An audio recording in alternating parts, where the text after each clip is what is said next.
What is self-concept and why is it part of manifesting?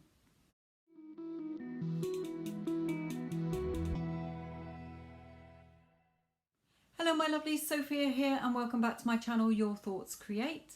I am a personal mentor, and so if you do find that you need mentoring to help you to get a specific person back in your life, or new love, or your dream job, or money, or your dream house, then please contact me and let me help you to achieve these things, and the details are in the description box below.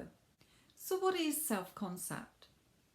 Self-concept is basically how we view ourselves. It is how we assume and believe things about ourselves, the story that we play over and over and keep telling ourselves. And a lot of this stems from our childhood. Now, these can be positive things or it can be negative things, negative beliefs or positive beliefs. So we could be positive if we were praised a lot when we were children. You know, you excelled at things, you were always praised, you were very loved. Okay, but then there are a lot of people who had negative experiences, like you were told perhaps by your parents that you weren't very lovable, that you weren't very good, you weren't good enough, you weren't worthy.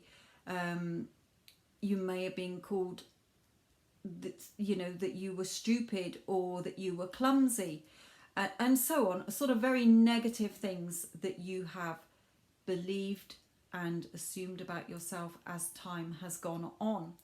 So we can also, perhaps if you had a fantastic childhood, but then you started to get into relationships and you've had a few relationships where your partners have told you very negative things, like you're not very lovable, you're not very sexy, you're not very good looking, or, you know, very negative, damning things that we start to believe and then continue to assume is true about ourselves. So why does it matter? Well, our self-concept is our state of consciousness. So if we have negative thoughts about ourselves, our relationships, money, our jobs, family and friends, then we are going to keep repeating the same negative cycles. If we have positive self-concept and our state of consciousness, then we will keep seeing positives. So our dominant thoughts about each area in our lives is what we will keep seeing on the screen of our reality. So I've linked above my video on Your Thoughts Create to show how your sort of subconscious and your conscious mind works, and why you can have, be and do anything you want in your life based on the thoughts you keep telling yourself. So your self-concept is your state of consciousness and what you assume and believe about yourself and other things in your life. So let's go back to the how you feel about yourself. So obviously some of you are going to feel very positive and very good about yourselves, but there are going to be a lot of you who have these feelings of not feeling worthy enough, loved or desired or respected or valued. So if you have those dominant thoughts and you go into a relationship, then it might start off all wonderful and good, but then as the relationship settles down from like the honeymoon period, if you like, you then start to have these dominant negative thoughts, and you start to think, will your person leave you because you don't feel that you're good enough, or you're pretty enough, or handsome enough, or good enough? Okay, so whatever dominant thoughts you have will keep playing out in your reality. Now, a lot of people think that they need to change the outside world and situations and other people in order to make us happy. So you may go from one relationship to another thinking that, oh, well, that person didn't make me very happy, they didn't give me what they wanted, so you go out with somebody else, and then that goes the same way, and then you think, oh, well, you know, they weren't the right one, and then you go through the same. But at the core of it, if you like, is your dominant thoughts, what you keep telling yourself, because it is your thoughts that create your reality. So how do we change this? Well, we have to change the story we keep telling ourselves. So instead of telling ourselves we're not lovable, we're not desired, we're not worthy, we have to change that into, of course I'm lovable, of course I'm desired, of course I'm worthy. We have to catch that self-talk. And it's the same regarding money. If you think of money from a lack of, if you are always thinking that you don't have any money, well, this can be changed to where you do start seeing money in your life. And the same with your job. Okay, if you're telling yourself that your job is rubbish and that you're not enjoying it and nobody values you or respects you or values your work, okay, then you can change that. Or your family and friends, you can change how people are treating you. So you can change yourself and you can change other people around you. But it's when people try to control or change the outside world but don't change within that things aren't sustained, that we don't sustain a solid pattern in our lives. So again, going back to relationships, if you feel that you're not good enough and you keep coming back to this low opinion of yourself based on what you are assuming to be true, because that's what you've had installed in you or that you accepted to being true, then that self-talk is damaging and you are expecting others to make you happy, but it's short-lived. People will make you happy for short periods of time, but then, like I say, the same scene will play out. So we have to change our thoughts from within so that we have something that lasts longer, because it has to come from you. It has to come from inside. Your outside world is a mirror of your inside world. So if your inside world is very negative, then your outside world is. So we need to change this story, this self-talk that we keep telling ourselves in order to see things change in our lives. And that's why it impacts on manifesting, because if you're trying to manifest the perfect relationship or money or your dream job and so on, then unless you change from within with your thoughts, feelings and your energies, then you're not going to see changes, because you can try convincing yourself, but your dominant thoughts will always win. So let's go into some techniques to help you to break this cycle. So step one, what you can do is try two ways. If you're comfortable with writing down your dominant thoughts on each area of your life, then you can do that. But for others of you, you may sit there with your pen and paper and or your laptop or whatever, and you're like, well, I don't know where to start. Imagine a friend or somebody saying to you, so how do you feel about money? And honestly answer, what's the first thoughts that come into your head? Are you very positive about money, or are you very negative? So are you, money's not a problem, I've always got lots of money, I've got more than enough money, I always get by, I always have what I want? Or are you very, oh no, I don't have any money, I never have enough money, money doesn't seem to last? Okay, so your dominant thought is a negative, which can be changed. And the same with relationships. How do you feel about relationships? Oh, I feel fine about relationships, I have very loving relationships. Or it might be, oh, relationships are disastrous, they always go the same, I always find the wrong type of guy or the wrong woman. Okay, so you've got to look at what your dominant negative thoughts are about that. The same with your job and the same with family and friends. So look at each area of your life and have a look at what the dominant thoughts are you've written down. So you've established in step one where your particular positive and negative areas are. Now, you might find that they're all positive, fantastic. I mean, you can always improve and have more in your life if you want. But if you find that there are negative areas, like you are quite confident about yourself, but relationships are negative, or that's fine but your money is negative, or that's fine and your work is negative, okay, you might have them all as negative, but these can all be changed. So how do we change them? Well, we have to change the story we're telling ourselves.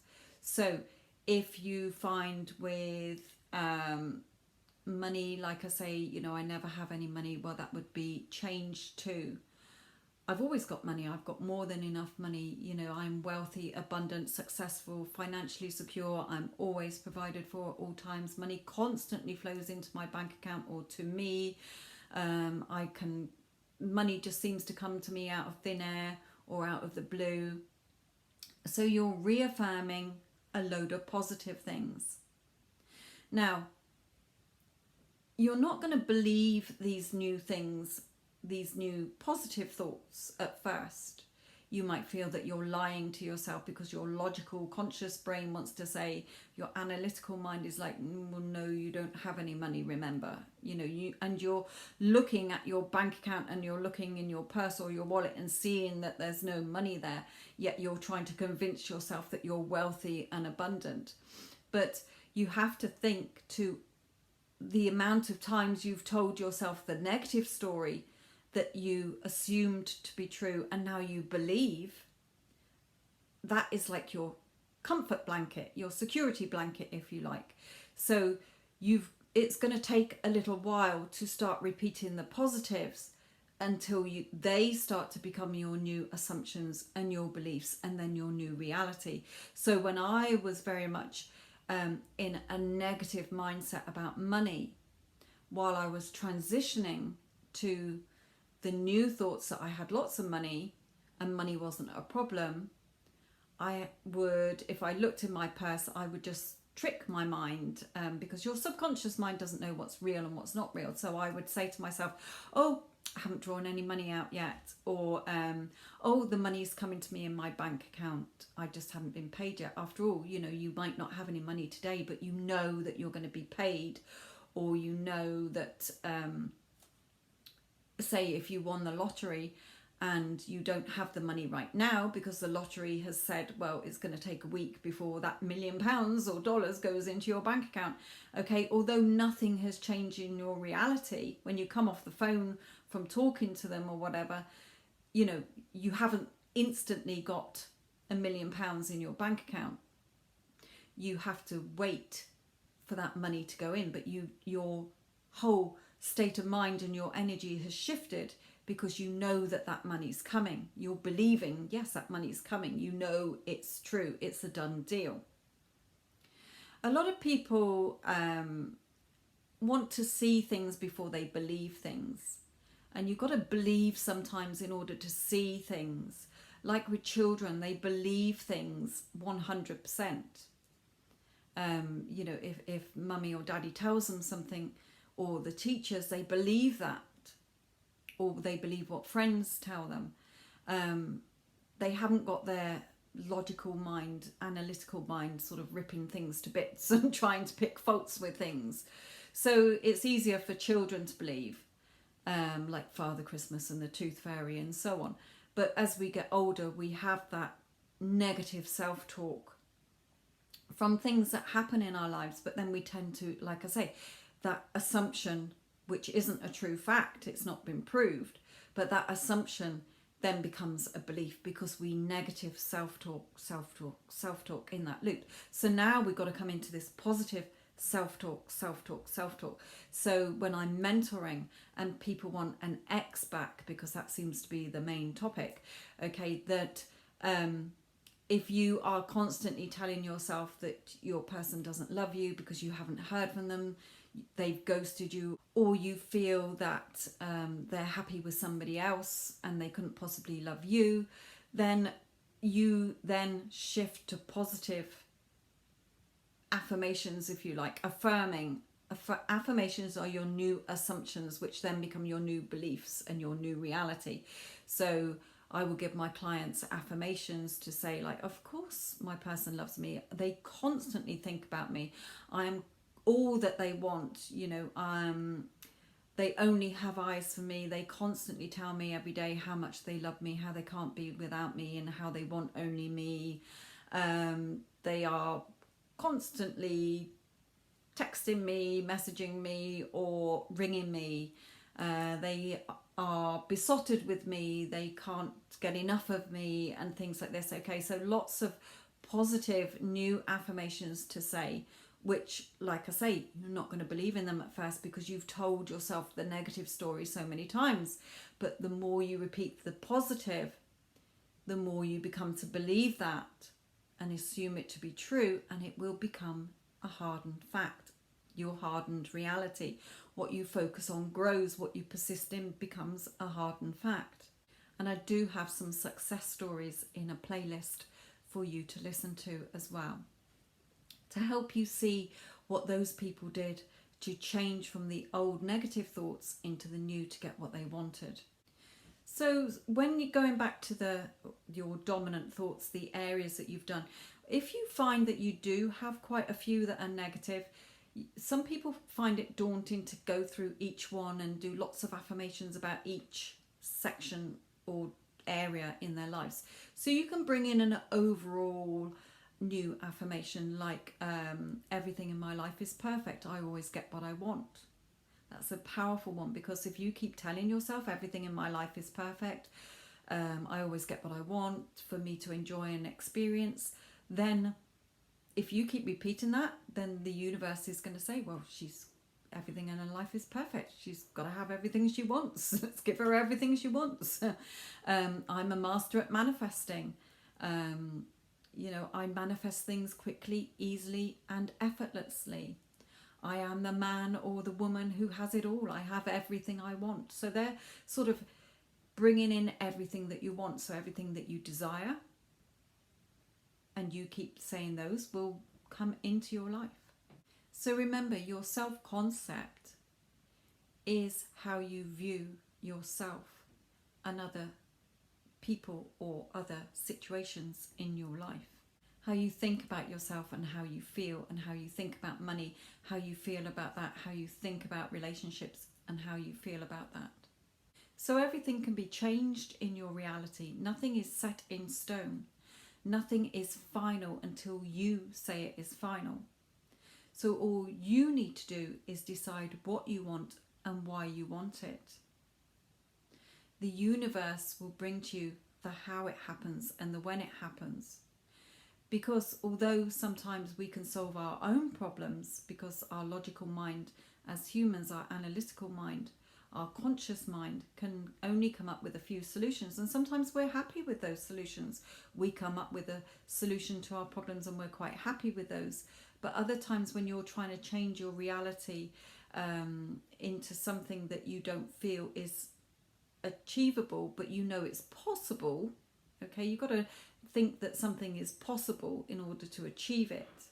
But the universe will bring the how and the when in a way that you couldn't fathom for yourself. So if you are desiring your ex and you have tried to forget about them, but there's just something inside you that says, no, they're my person, I can't see myself being with anybody else, then you can get them back, because you just shift your thoughts and tell yourself the new story, which has to become your reality. But you don't worry about how's this going to happen or when's this going to happen. And the same with any of the areas of your life. So everything in your life is possible. It's just the story you keep telling yourself about it, your self-concept and your state of consciousness about it. So I hope this has helped. Love and light.